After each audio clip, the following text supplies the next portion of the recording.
Please welcome Margaret Trimmer to the stage.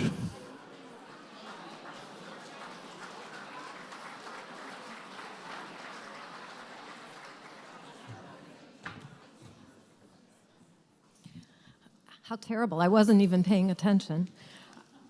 Good morning. I am Margaret Trimmer. I am the Vice President of Strategic Partnerships at Delta Dental of Michigan, Ohio, and Indiana. And I'm thrilled to be here. Thank you for being here. And before we dive into the program deeply, I want to recognize the interpreters here from the Cleveland Hearing and Speech Center. They will be assisting some of our guests using American Sign Language.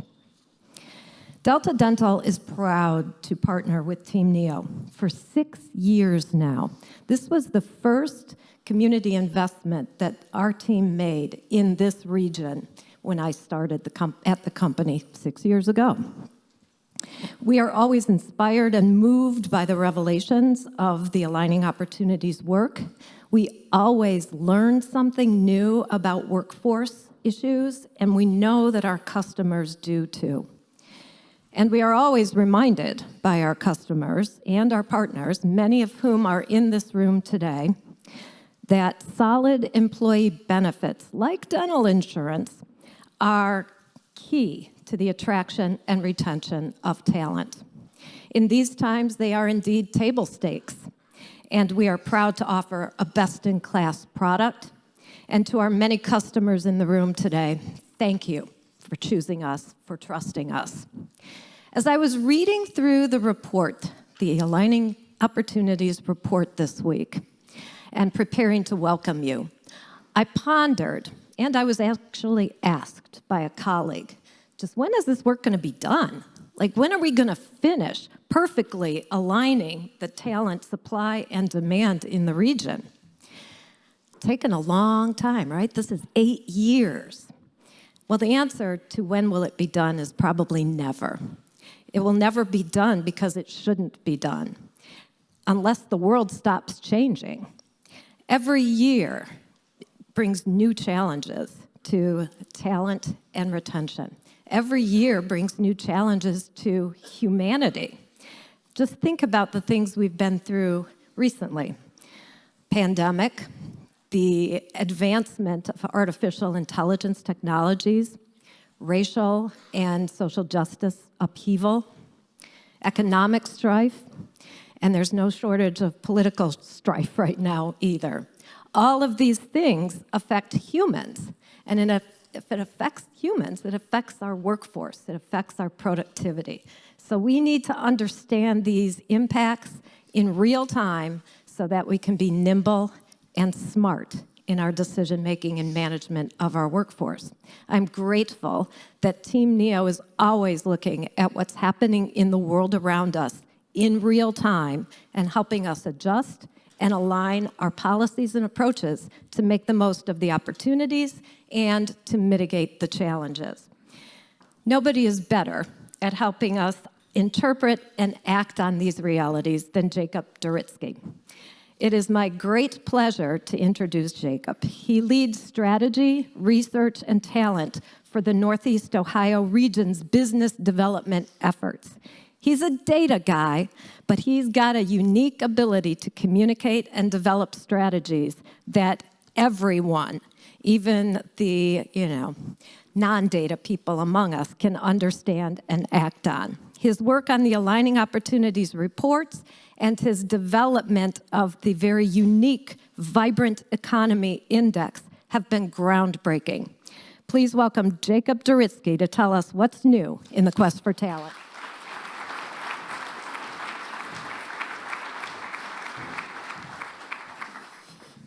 Margaret, thank you as always. Good morning, everybody. I think this is our largest crowd yet, and I am just absolutely thrilled to see so many of our partners in the room who value the work and value the partnership. I think I have slides coming up here shortly. I will let someone confirm. Yep, good to go. Do I have to do something on my end? Thank you. So fast break to success, pathways to economic vibrancy. So I changed my comments this morning, which is always dangerous, right?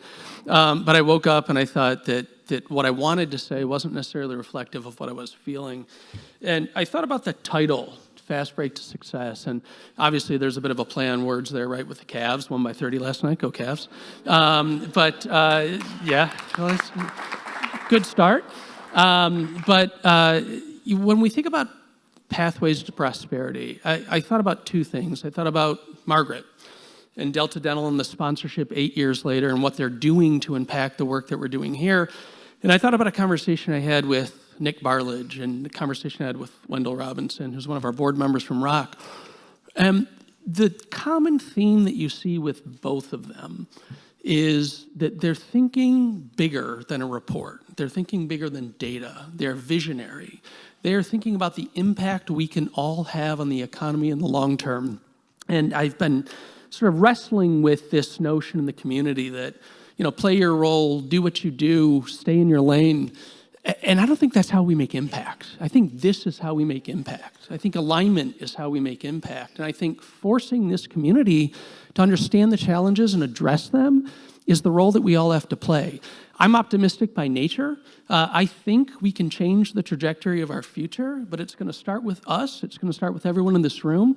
And this, to me, the leverage, the partnership that we have in this room is incredibly encouraging. So thank you. We can do more, and we can drive the economy forward, and I truly believe that, or else I wouldn't be doing this. So pathways to economic vibrancy. What do we want to do this year? A couple of things. One, everyone has seen now for 7 years manufacturing, IT, healthcare. We get it, right?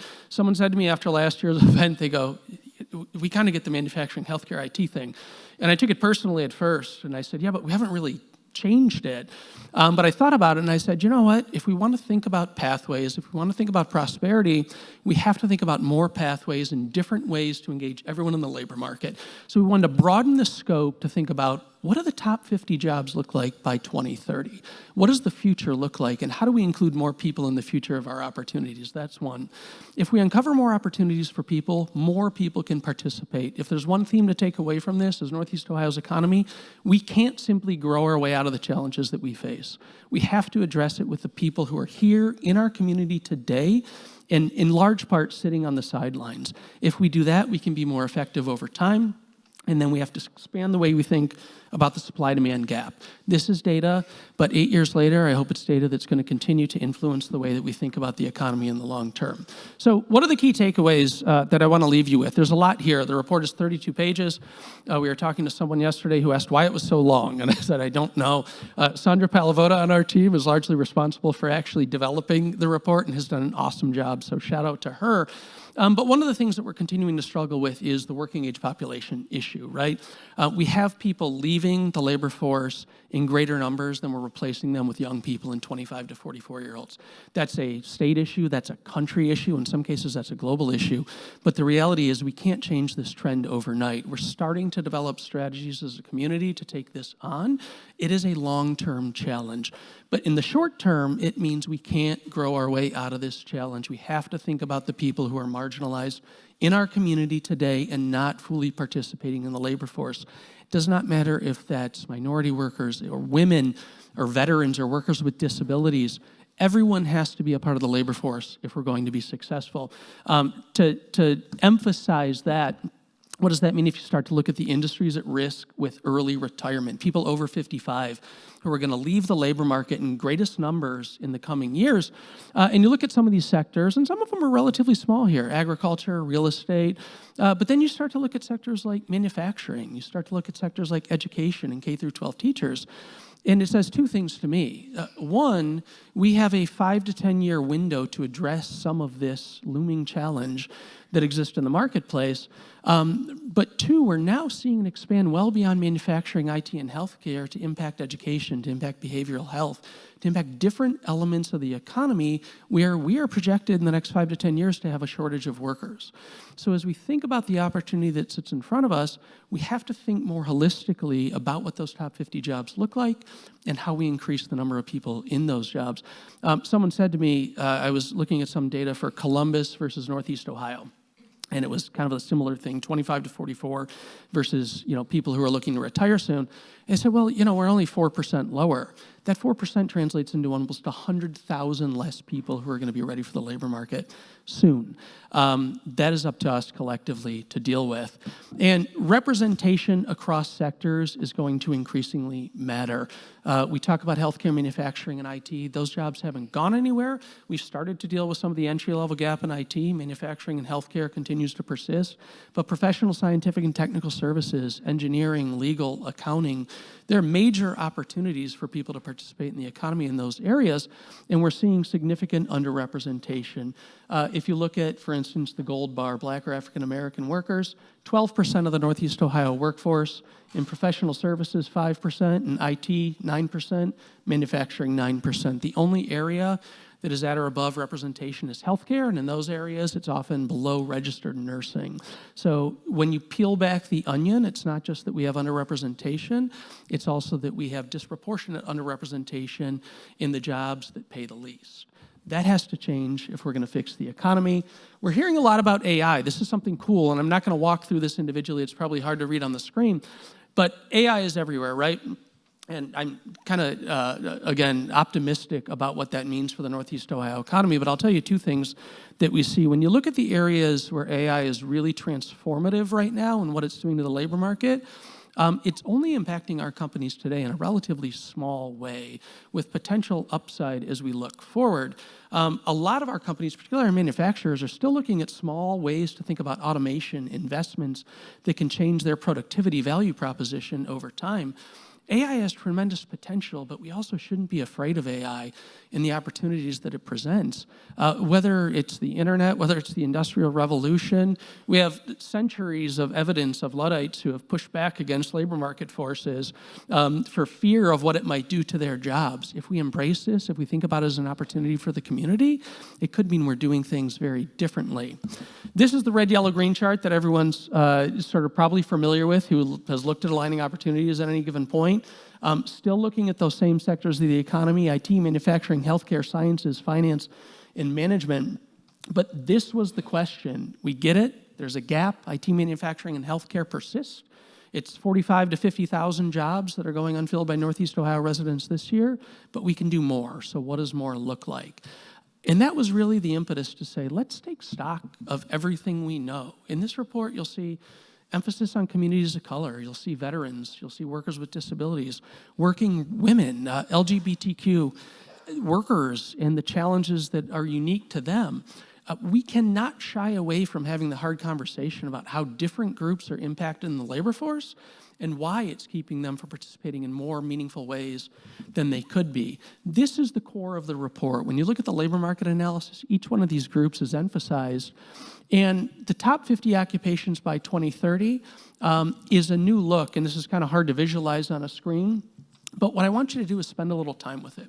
And what I want you to see is the jobs of the future are very different than just manufacturing, healthcare, and IT. I always talk about my daughters when I'm presenting. I have a 10-year-old and I have a 22-year-old.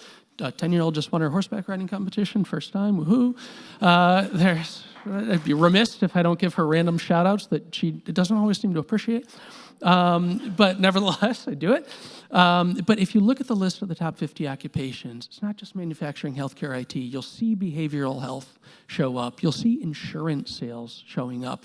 You'll see different levels of finance professionals. You'll see entry-level manufacturing workers. And what's important about all this? Family-sustaining wages, different ways to think about career paths, different opportunities that we have to move forward along different pathways. Everyone is not cut out to be a registered nurse, right? We need lots of them, but that doesn't mean everyone can be one. Thinking about more jobs for more people and providing career journals like we are for a computer system analyst, this is a very, very important part of how we solve the puzzle. We have to demonstrate to people and do it at a very, very young point in their academic lives that they too can participate in the Northeast Ohio economy. So 8 years later, as I start to close out, continue to drive a ton of graduates, more than any part of the state here in Northeast Ohio, but job openings are growing and graduates are declining, so that continues to be important. What are we doing? Things like college retention that we're doing with partners like the Greater Cleveland Partnership and Destination Cleveland in providing more detailed education data. Someone said to me yesterday, 8 years later, I think this report is more than just research. And I think this room is a testament that for years now, this report has been more than just research, and people are actually leveraging it to influence the work and to influence the work over time. Someone said, how do you use it? And I said, well, we don't talk about that all that often, do we? The practical side of the world. So how do we actually at Team NEO think about it? We think about it through Talent Development Council, multiple members of our Talent Development Council effort here in the room, the only regional council that brings together higher education leadership with business leadership to have a conversation about how we broaden and deepen talent pipelines over time with a specific focus on growing minority workers, growing adult workers, and retaining more college students. How do we grow? We grow it through our partnership with the Cleveland Talent Alliance, working to retain more college graduates. Our number right now is 50%. That's great. The Midwest average is 55%.